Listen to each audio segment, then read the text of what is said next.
I was told that it was going to be the Judy Scharff Lifetime Achievement Award.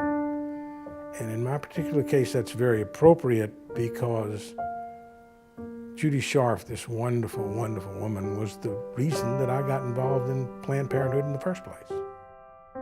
She was like a magnet. She was like a dynamo.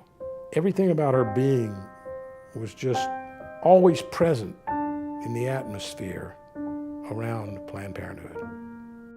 She was always about democracy. She was always about equality. She made us brave because we were afraid to be less courageous than she.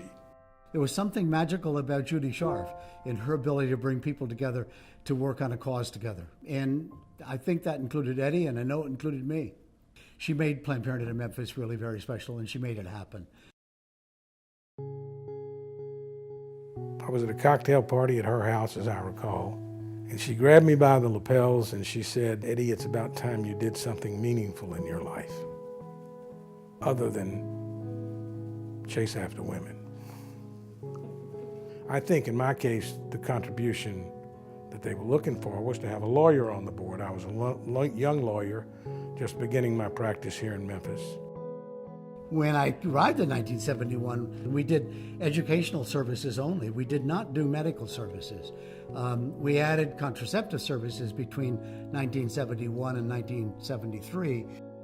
The Roe v. Wade decision happened, and Memphis Planned Parenthood became the first Planned Parenthood affiliate in the southern United States to add abortion services, and really was a trendsetter for the field of family planning, especially for Planned Parenthood affiliates in the southern part of the country. Sometime after 1973, it became clear that there was going to be a lot of litigation.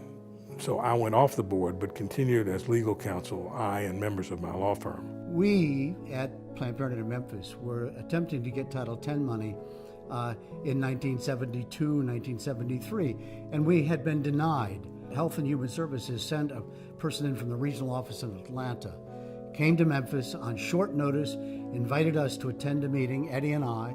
At that meeting, we discovered who had been blocking our application for funding. It was, in fact, public health officials in Memphis, Shelby County.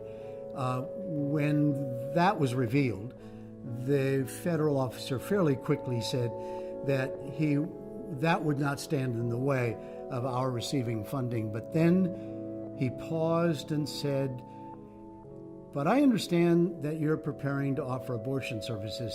If you cease and desist in the effort to offer abortion services, then you'll get the Title X funding for contraceptive services." At that point, Ed turned to me and said, "Dan, we have to leave. We've got a press conference at 5 o'clock this afternoon. We've just been offered a bribe by a federal officer of the United States government, and we need to tell the citizens of Memphis about it."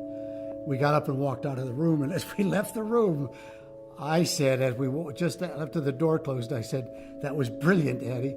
And he said, "Like hell it was a bluff. We need that money." And I said, "I know we need that money." And we got the money. Now, Eddie, I wish I was there today to put my arms around you, but I can tell you that this is one of the highlights of my career. The story I told about you, Mr. Kaplan, I think is one of the 2 or 3 career highlights of my life, and it's not about me, it's all about you. And I want to salute you today, and I want to salute you permanently for the work you've done in this field.